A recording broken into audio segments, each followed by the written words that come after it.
No niin, tervetuloa kaikki kuuntelijat. Tämä on Kaupunkikästin ensimmäinen jakso. Mä oon teidän hosti Teemu Lampinen ja tässä mun vieras on haastateltavana Teppo Keinonen. Teppo, te ootte pitkä aika ollut tässä nyt pois kuvioista. Mitä sä ootte tehnyt tässä tänä aikana?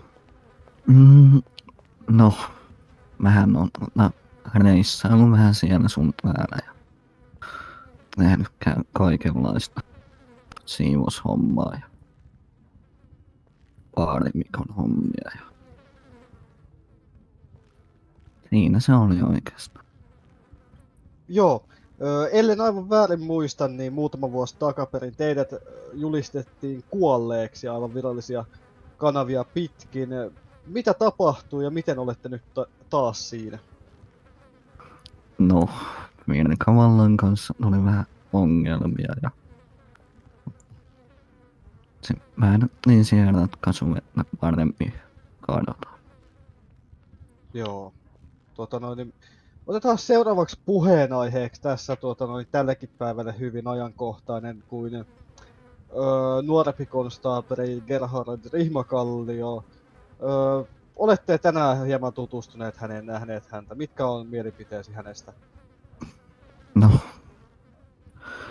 se on vähän semmoinen äkkimikainen ja ei oo hirveän kärsivällinen kaveri. Semmoisen kuvan mä sain. Joo, ja katsojille, jos ette tiedä Gerhard Rihmakalliota, niin tämmönen entinen hippi, joka on sitten hakenut tämmöistä dramaattista urankäännettä ja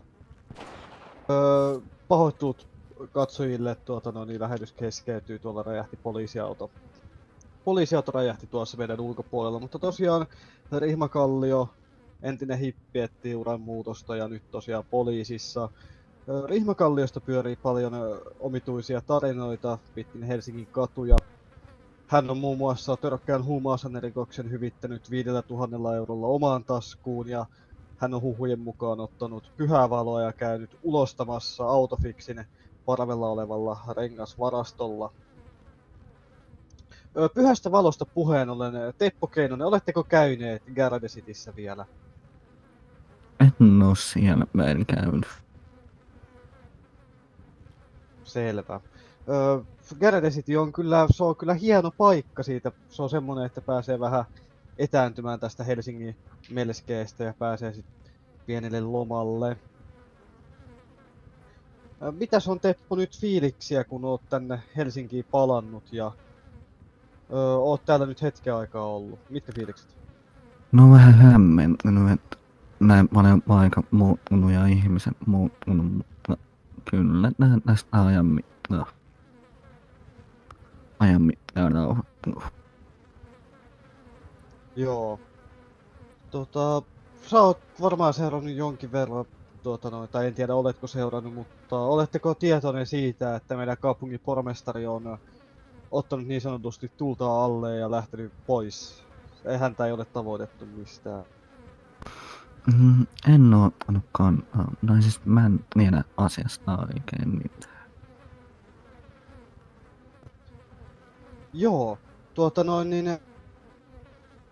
tässä samalla kun ollaan nyt livekameroiden edessä, niin minä sanon, että minä Teemu Lampinen, entinen johtava ylilääkäri ja lakimies ja nykyinen yrittäjä ja näköjään podcastajakin, niin minä asetun ehdoille pormestarin vaaleihin ja mikäli pormestaria ei näy, niin minä ehdotan itseäni uudeksi vallankäyttäjäksi tässä kaupungissa.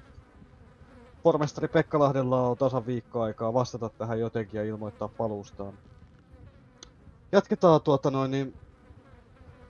seuraavaan aiheeseen.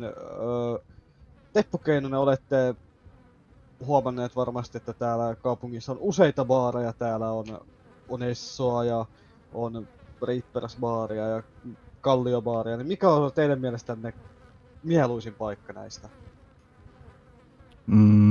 No en oo hirveässä monessa käynyt, mutta